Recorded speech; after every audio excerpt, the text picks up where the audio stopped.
Willie D Live. Hey, I saw you in a podcast. I saw you on a podcast where you said that people need to look in the mirror before looking out the window. Right. Expound on that. Right. So that goes back. Hold on. Relationship with government. Yeah. So Willie, that goes back to what I said, right? Like, when we look in the mirror, looking in the mirror is looking in the self.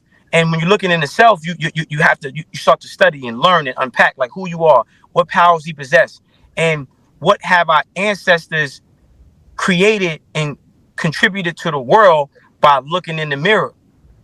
When you look out the window, you're looking outside yourself. Well, what do you see when you look outside yourself? You don't see yourself, and you don't see things that give you confidence to be yourself, right? You don't see things that you don't see any representation of or any point of reference that you're great or you're amazing. That's what happens when you look out the window. But when you look in the mirror, you see that you're God. When you look in the mirror, you see that you're the father of civilization. When you look in the mirror, you see that you're the mother of civilization. When you look in the mirror, you see that you invented mathematics. You see past the lie that the Greeks are the fathers of philosophy. No. We taught the Greeks everything that they know. They're the fathers of nothing. They're the sons of philosophy. The Greeks are the sons of philosophy.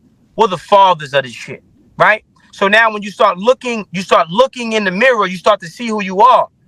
And I don't need no weapon of mass destruction, because I can control the mind of the hand that's going to press the button to deploy the weapon of mass destruction. I'm a God.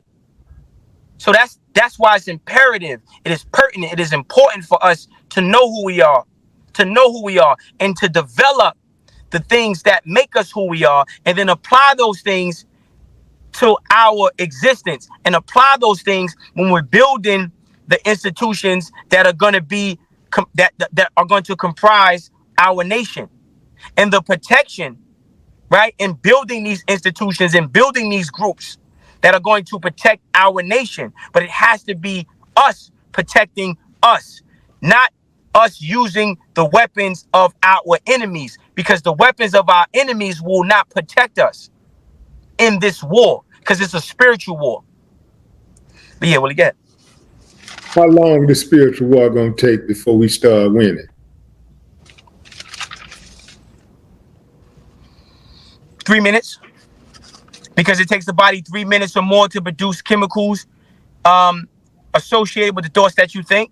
How you think creates how you feel. How you feel becomes an emotion. That emotion becomes a vibration. That vibration becomes a magnet that attracts things to you. So now when we start thinking the thoughts of freedom, when we start thinking the thoughts of nation building, when we start visualizing the institutions that we're going to build and being in these institutions, and when we start to visualize the power that we have to protect our nation, then that's when it happens.